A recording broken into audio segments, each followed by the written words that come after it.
Hello, Hell-O is one of those weird games that take a very simple idea and complicate it. Not in a bad way, though. Created by Ruchia Tachibana, upon which there is less evidence of his personal life than the Yeti, the game is a horror game. Kinda. It has creepy elements and so many endings I don't really know what to do with them. Each ending is short, simple, unique, but all of them share a common theme. They're all kinda screwed up.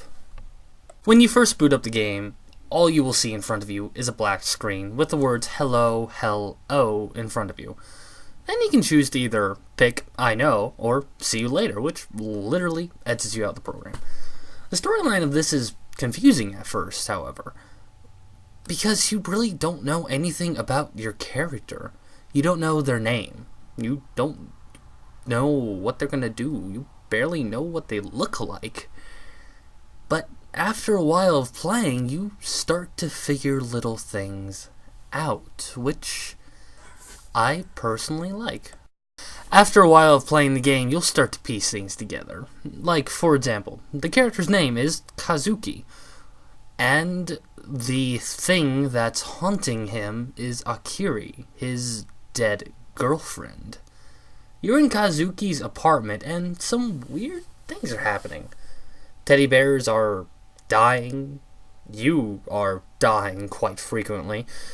And hell, the only thing not dying is the furniture. You see, your girlfriend died, and as far as I'm aware, is trying to end you violently. One of her favorite ways of doing that is decapitation. And she's been haunting you for, I'd say, around a month now, based on some evidence in the game. And that's pretty much the storyline. It's simple, to the point, and pretty bloody. However, here is where the storyline gets interesting, or rather, more interesting. There are 30 regular endings, which range from being happy to what the hell. In total, there is one happy ending, one true ending, and finally 4 bad endings. That's a lot, and most of them, I found, can be completed in the first few minutes. The only really difficult part of the game is trying to figure out what endings to get to continue on with the main storyline. For example, to get the true ending, you need to figure out how to get the 30th ending, which in order to do that, you need to get multiple other endings.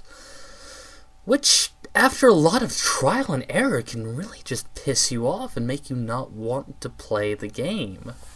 I mean, after all, why the fuck would I want to play something only to repeat the same thing over and over and over again? It gets boring, it gets stale.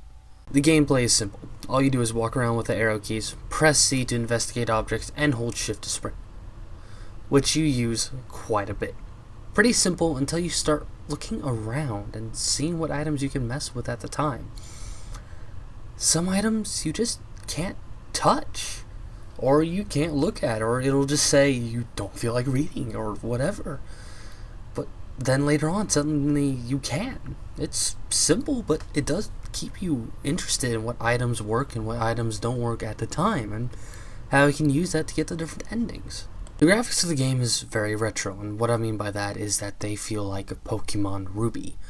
You know, wherever you're wandering around, and you're playing around, not very much pressing very many keys, and suddenly get in a battle, some Pokemon appears, and you just throw your Pokemon, and there's all sorts of random pictures, and after a few minutes, it's just all done.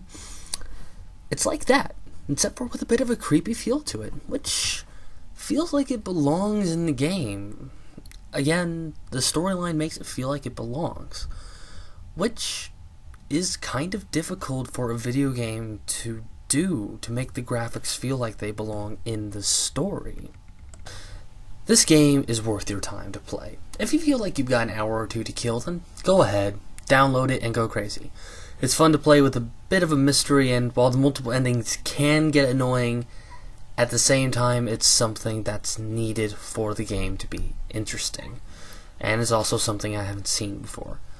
All in all, I give it a decapitated teddy bear out of 10.